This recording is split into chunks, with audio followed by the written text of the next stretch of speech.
The story I am going to tell today is an incident that occurred in a private hospital located in a province in the eastern region. The whole story began with Charles being warned that he was about to face great misfortune. Eventually, something serious happened that required him to stay in the hospital for several nights, leading him to encounter terrifying experiences. Before we dive into our scary story, we would like to ask everyone to like and subscribe to support us in continuing to bring you more terrifying tales in the future. The whole story dates back to around the year 2020. At the time of the incident, Charles had to rush to the hospital for treatment due to an accident. The hospital where Charles received treatment was a private hospital located in a province in the eastern region. About 2 weeks before the accident, Charles was sitting and sipping coffee in front of his house in the morning as usual. While he was about to get up and water the plants, a stranger suddenly rode a bicycle and stopped in front of his house. At first, Charles thought it was a vendor selling food, as is common in rural life. However, when he looked closely again, he saw that it was an old man, probably around 80 years old, peering into his house from the front gate. Since Charles was a rather friendly person, he walked over to open the gate to talk to the old man and ask who he was looking for to offer some help. But when Charles opened the gate, he noticed that the old man seemed somewhat mentally unstable. His behavior suggested he was sniffing something, making a strange snorting noise. Charles asked the old man if there was anything he could help with, but the old man just kept sniffing before finally saying, "There's no mistake. The smell of bad luck, demons, ghosts, and the unknown is watching you, young man. Go make merit, or you will face great misfortune." After the old man finished speaking, he rode his old bicycle into the alley, still sniffing. Charles, having heard this, was confused.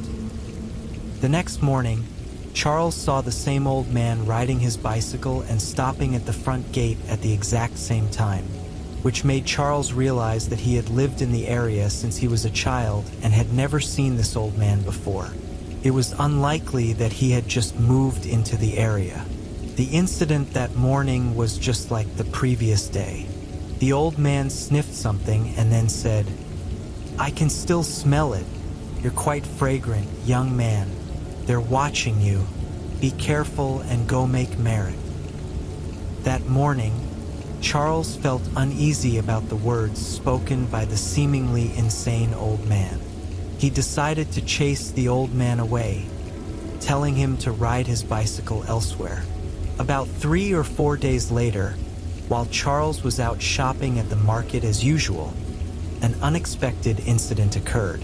While he was shopping, a vendor suddenly threw a loincloth over Charles's head and said, "Here, I'll give you back your head." According to the local belief, if someone is seen without a shadow over their head, one should throw a balled-up loincloth at their head and say, "I'll give you back your head to ward off bad luck." It is believed that anyone without a shadow over their head will face severe misfortune. Charles did not scold the vendor because he understood this belief, but it made him feel uneasy, possibly due to the old man's words. But then, the bad thing really happened on the way back. While riding his motorcycle home, Charles had many items hanging from the handlebars, making it difficult to ride properly. Due to the weight of the swinging items, as he was passing a major intersection, Charles's eyes caught sight of a woman in white standing on the sidewalk, waiting to cross the road.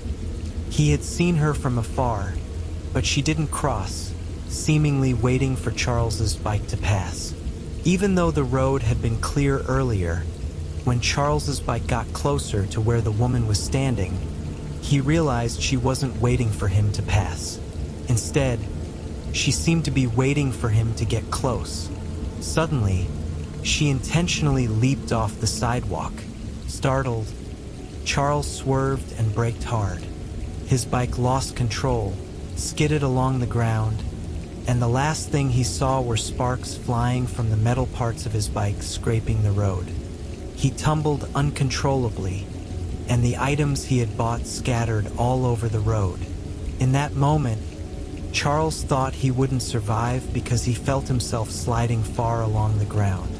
The scenes he saw were interspersed with flashbacks of past events in his life, which rapidly surfaced like movie trailers before his feelings gradually faded away.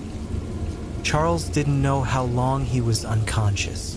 He only knew that when he regained consciousness, he was already in a private hospital close to the accident scene. The first thing he saw upon opening his eyes was that one of his arms and one of his legs were in casts, and both were suspended with ropes like a mummy. Soon after, the doctor and nurses came in to check on his condition. That day, his relatives stayed with him until visiting hours were over. After his relatives left, Charles took the medicine the nurse brought and fell asleep. On his first night in the hospital, the strange occurrences began. Charles was awakened around 3 a.m. by a nurse coming in to check his blood pressure. He was in a private room because, while he was unconscious, his relatives had chosen a private room for him since he had insurance. At that moment, something prompted Charles to ask the nurse to open the curtain on the left-hand window.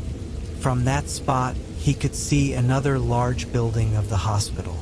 After the nurse finished checking his blood pressure, Charles looked around idly. Then, out of the corner of his eye, he saw a white object flutter past the window. It looked like a piece of white cloth falling from the upper floors. Puzzled, Charles kept staring out the window, and another piece of white cloth fell. This time, he saw it more clearly. It resembled a shroud. Startled, Charles quickly turned away and looked at the ceiling, trying not to glance at the window again. But within seconds, the dim light in the room created shadows of the mysterious object falling from above, repeating the sight over and over. He lay there with his eyes closed for what felt like hours until it was time for the nurse to come in and check on him again. He asked the nurse to close the curtain, claiming the outside light was keeping him awake. After the nurse closed the curtain, Charles let out a big sigh, thinking the strange happenings were over. He let his thoughts wander and fell asleep without realizing it. He suddenly woke up again, hearing someone call his name. Initially, he thought it was the nurse, but when he opened his eyes, the room was still dark. As his eyes adjusted to the darkness, he tried to look at the wall clock on his right to see if it was time for the nurse to check on him. It wasn't time yet, so he thought he had imagined the voice calling his name. But before Charles could fall back asleep, that same calling voice suddenly echoed again, reinforcing that he hadn't just imagined it. This time, the voice was clear enough for Charles to recognize it as an elderly person's voice, speaking indistinctly, with a chilling and frightening tone. What was even more terrifying was that the voice came from behind the curtain that Charles had just asked the nurse to close. It was as if someone was standing behind it, emitting that eerie, nerve-wracking sound. Instinctively, Charles turned toward the source of the sound and saw the curtain mysteriously fluttering, even though the window outside was closed, and there was no breeze inside the room. Additionally, the curtain seemed to have a bulge resembling a human face, making Charles almost want to rip off his cast and run out of the room right then. But all he could do was lie still on the hospital bed, enduring his fate. The only thing he could think of was to recite prayers, but it seemed ineffective because the thing behind the curtain began to chant along with him. Its chanting grew louder, as if there were multiple entities. Soon, 4 or 5 more face-like bulges appeared on the curtain. The chants Charles heard included the voices of the elderly, women, men, and children, all intermingled. When Charles stopped praying, the voices turned into coherent speech, saying things like, "Do you see us? You see us, right? You know where we are. Please make merit for us. We are hungry, lost, in pain, hopeless." Every word Charles heard conveyed suffering. Then, a foul stench began to fill the room, making him almost vomit. But shortly after, a heavenly sound broke the tension as it was time for the nurse to check on the patients. As soon as the nurse entered the room, everything returned to normal in an instant. The nurse found Charles drenched in sweat and breathing heavily on the bed. She immediately asked what had happened and quickly took his blood pressure to check if he was still stable. The results showed that Charles's blood pressure was higher than usual, likely due to the recent ordeal. He told the nurse he couldn't sleep due to a headache and nausea, hoping she would give him more medication so he could sleep. However, this tactic didn't work. Instead, the nurse detached the call button device from the head of the bed and placed it in Charles's hand, telling him to press it if there was an emergency. The incident passed with Charles feeling utterly terrified. On the second night, the strange events were somewhat milder, as they involved only voices.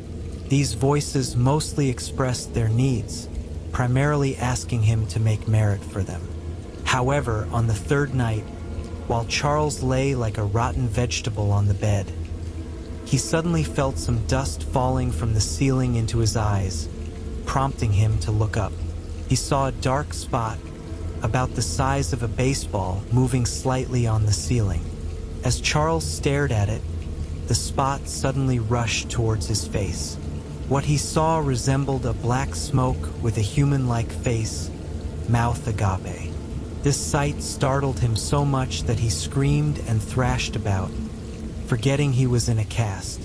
The thrashing caused him pain all over, and within moments, he heard a voice asking if he was all right. Initially, he thought it was a nurse's voice, but then he realized that if it was truly a nurse, when had she entered his room? Suddenly, a mysterious nurse slowly walked out from the corner, revealing herself. She was a young nurse, but her uniform was stained with blood. She repeated, "Are you all right? Let Blake help you." At that moment, Charles immediately pressed the nurse call button he had been holding since evening. Shortly, 3 real nurses rushed into Charles's room and found him with his eyes tightly shut, repeatedly mumbling about being haunted. Initially, the nurses didn't believe him, thinking he was either sleep-deprived or experiencing side effects from the medication. But when Charles mentioned the ghost's name, Blake, and described her appearance, the nurses were stunned. One of them started crying without any apparent reason. Charles seized the moment to ask who Blake was, but before anyone could answer, one nurse abruptly dismissed the matter and led the others out of the room, leaving Charles lying there, helpless and scared. Throughout his stay there, Charles never managed to get a full night's sleep because there were always noises disturbing him.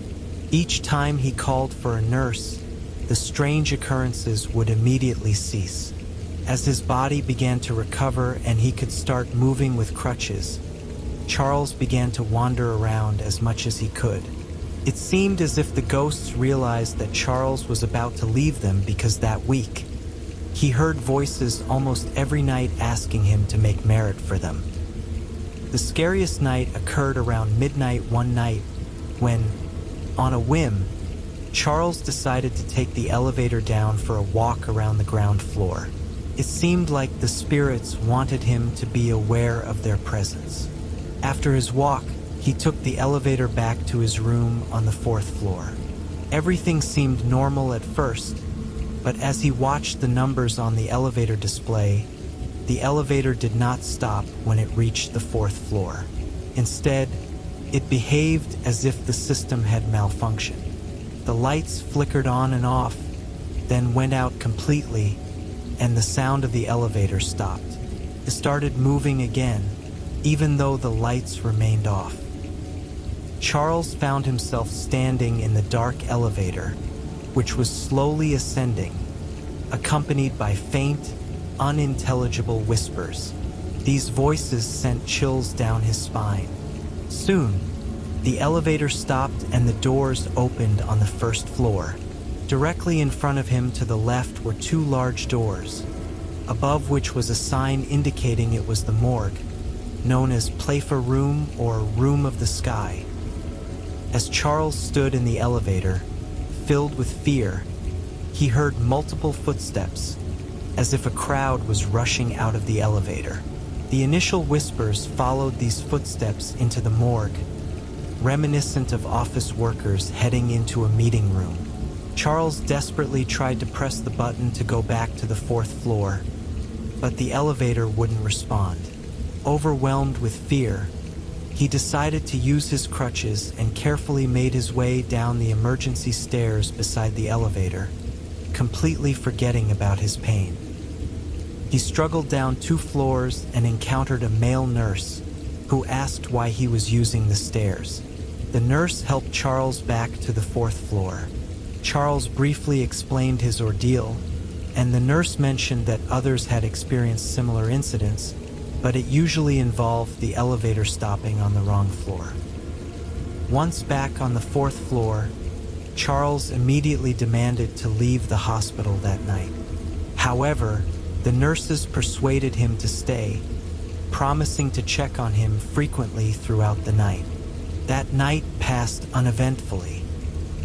The next morning, Charles called his relatives to help him discharge from the hospital. The morning was chaotic because the attending doctor was reluctant to let Charles leave, suggesting a room change instead. Charles believed that his misfortune attracted the spirits, not the room itself. After some negotiation, the doctor allowed him to continue his recovery at home. After leaving the hospital, the first place Charles asked his relatives to take him was a temple. He bought a large set of offerings and made merit, dedicating it to the spirits he had encountered. Reflecting on the past 12 years, Charles realized he had rarely made merit. From that point on, Charles regularly made merit whenever he had the opportunity, dedicating it to the spirits and karmic creditors he believed he had drawn to himself.